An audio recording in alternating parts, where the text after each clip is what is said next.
I'm Bryanna, diagnosed with borderline personality disorder, PTSD, anxiety disorder, and depression, OCD, and ADHD.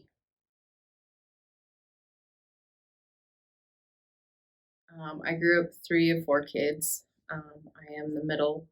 My youngest brother is 7 years younger than me, and that caused a lot of issues because he I was a baby for 7 years and I got whatever I wanted. And I think that's kind of like where I got my diagnosis of borderline is I couldn't deal with not being the baby and getting what I wanted. And it was all about him after that. I kind of knew things were different because like I had, friends and they all seemed to be fine, didn't deal with the same kind of things. I've lost a lot of people in my life, both to just leaving and also to death. And so, like, for me, I felt a stronger, I was more emotional than most people would be. And that's when it kind of like clued me in that there was something that wasn't quite right, um, and that I kind of needed some help with it.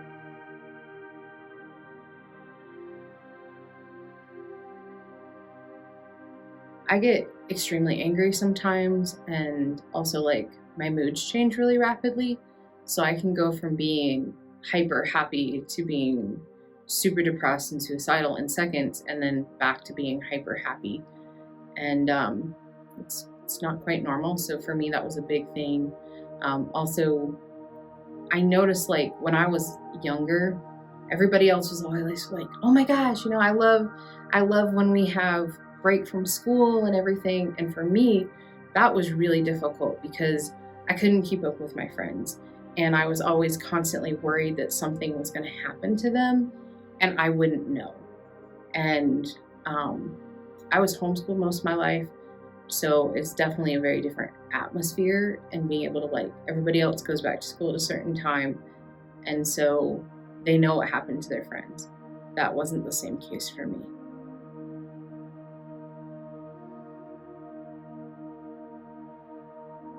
So I got diagnosed around 14 because I actually took one of those fun little tests online that was like, "What's your personality disorder?" Because I'd already been diagnosed with depression, and it actually said I was very high in borderline personality disorder. And so I brought it to my counselor and I was like, "Hey, this is what I found." And she was like, "Oh no, that actually makes a ton of sense." Um, because I was also self harming at the time. And so that is one of the major signs of borderline. Borderline personality disorder is categorized mostly by like an intense fear of abandonment. It says that we do a lot of things that aren't, like self harm, or some people shop too much, or it's definitely you engage in very risky behaviors. For me, it was a self harm. For others, it's other things. Um, but definitely the biggest one that affects me is the abandonment. Like I'm always afraid that somebody's going to leave me, whether they've actually showed that they're going to leave me or not. It's just in my head. That's automatically where it goes. And so I also tend to give up information sometimes too much too quick because I have this in my head. I know it makes no sense, but in my head, I feel like if I push somebody away and they leave me, then it's not going to hurt as much as if they leave. But either way, it just hurts like heck. I was misdiagnosed with bipolar also and borderline, um, which made it really hard because bipolar and borderline are very similar, but they also have a lot of differences. So people with borderline tend to cycle very rapidly, and people with bipolar tend to stay in their moods. And I have always cycled rapidly. The only reason that a doctor tried to diagnose me as bipolar was because at one point I had said that I could jump off the roof and I would be fine. And I didn't actually feel that way. It was just, I don't know, me saying something stupid. And so they diagnosed me with that, put me on medications for it.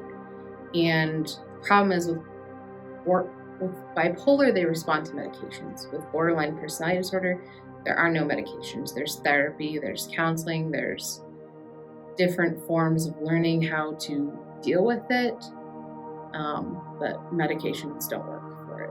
For me, it's a lot of talking to my friends helps me cope.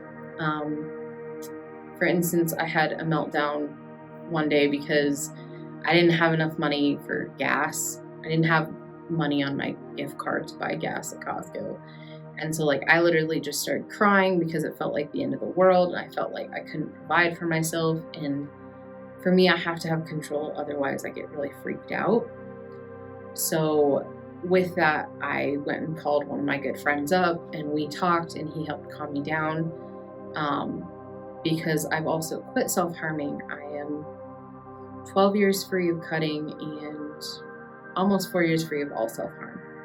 And so for me, when I'm upset, I immediately go to self-harming. So I've had to find other ways, talking to my friends, searching, Facebook, going through Instagram, something that kind of draws my mind away from the self-harm feelings. And so sometimes it's just, being on my phone and just looking at videos of my nephew. That usually helps me cope.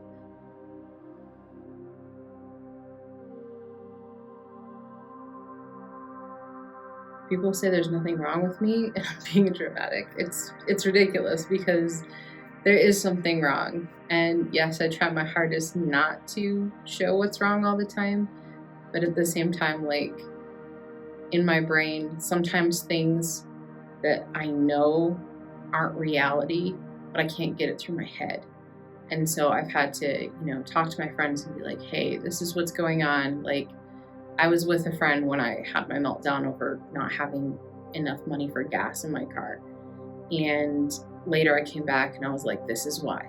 This is, I'm not being over dramatic. I just had a meltdown because I didn't feel like I could control anything. And it was just everything was piling up at once. And so it's not something I can always control.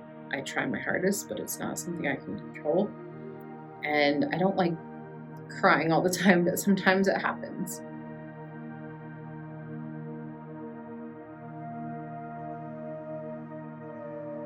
Borderline is a hard thing to deal with, but at the same time, there are ways to help. There's counseling, there's talking to others. I have my good friend in Canada. He and I both have borderline, and we are good at actually de-escalating each other. So there are ways to cope. Go to the different skills, learn all the different skills that they have to teach you how to de-escalate yourself, but also have a good support system. You can live with it. It is difficult, but you can live with it. I'm actually, doing pretty well. I have some really good friends that have helped me. I'm not married yet, but I have my nieces and nephews. They're such a huge support system, and just watching how much they love me helps me. I do run 2 businesses with my family, so you can be productive. And I just, I'm feeling great. I'm feeling positive. I'm really happy because I've learned how to control it, and I've learned how to get over the things that used to control me. I found the self-esteem. I found how to not engage in self-harm. And so, I'm feeling really positive right now. Anything else?